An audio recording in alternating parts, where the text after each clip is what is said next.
Budaya surat sokongan pindah ke Bersatu. Ketua Pergerakan Pemuda UMNO, Datuk Seri Ashraf Wajdi Dusuki, dilaporkan berkata UMNO tidak lagi mengamalkan budaya surat sokongan demi kepentingan ahli parti itu. Jelasnya, Pemuda UMNO tidak merestui perbuatan pemimpin mengguna pakai kedudukan sebagai menteri atau timbalan menteri untuk melakukan perkara yang bertentangan dengan undang-undang negara. Kita tidak sesekali akan merestui sebarang bentuk tindakan ataupun usaha yang menyalahi prinsip undang-undang dan juga moral.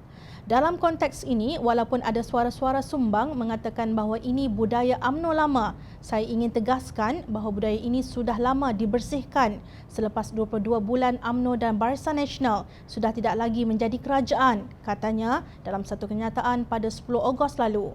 Beliau berkata demikian sebagai mengulas kenyataan Wan Ahmad Faisal Wan Ahmad Kamal yang bersedia mengeluarkan surat sokongan.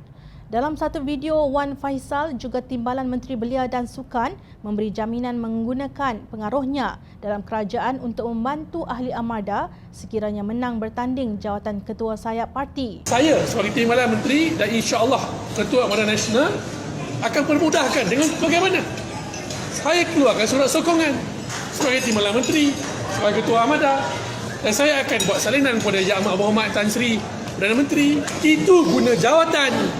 Jawatan ini diberi untuk permudahkan kalian. Faisal akhirnya menang tanpa bertanding. Dalam pada Ketua Pemuda UMNO mahu membantras budaya surat sokongan, tiba-tiba Menteri Kanan, Kluster Keselamatan Datuk Seri Ismail Sabri Yaakob Kantoi memberi sokongan kepada timbalannya, Datuk Seri Ikmal Hisham Abdul Aziz.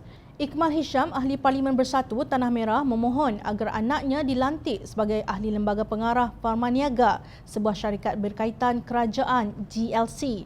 Ismail juga menjustifikasi tindakannya. Macam-macam orang datang minta sokongan daripada saya dan saya akan sokong. Sokongan bukan bermakna permohonan dipenuhi, katanya seperti dipetik bernama 22 Ogos lalu. Kata Ismail Sabri, keputusan untuk melantik individu untuk mana-mana jawatan dalam organisasi adalah hak organisasi terbabit. Bagaimanapun, Ismail Sabri berkata walaupun permohonan itu mendapat sokongannya, pihak Lembaga Tabung Angkatan Tentera LTAT sebagai pemilik syarikat farmasetikal tersebut tidak melantik anak timbalan menteri berkenaan. Saya tidak campur tangan daripada segi pelantikan. Itu kuasa LTAT. Jadi surat permohonan sokongan setakat surat, katanya. Terdahulu, Persatuan Patriot Kebangsaan Patriot berkata anggota Lembaga Pengarah Syarikat milik LTAT hendaklah mempunyai kelayakan bersesuaian, bukannya dilantik kerana hubungan politik. Dalam kenyataannya, Presiden Patriot Brigadier Jeneral Bersara Datuk Muhammad Arsyad Raji berkata persatuan itu mahu tahu siapakah ahli politik selain anak timbalan menteri berkenaan yang dicadangkan untuk dilantik sebagai anggota Lembaga Pengarah Syarikat di bawah kumpulan Boston Holdings itu. LTAT dianggotai oleh anggota tentera di seluruh negara. Mereka bukan ahli politik maupun ahli parti. Oleh sebab itu, lantikan ke Lembaga Pengarah LTAT, Boston Holdings dan syarikat kumpulan hendaklah terdiri daripada individu yang berkelayakan dan mengutamakan kepentingan anggota tentera, bukannya kepentingan ahli politik dan penyokong mereka, tegasnya. Menurut Arsyad, terdapat ramai veteran tentera yang mempunyai kelulusan serta pengalaman dalam bidang perniagaan bagi membangunkan syarikat tersebut.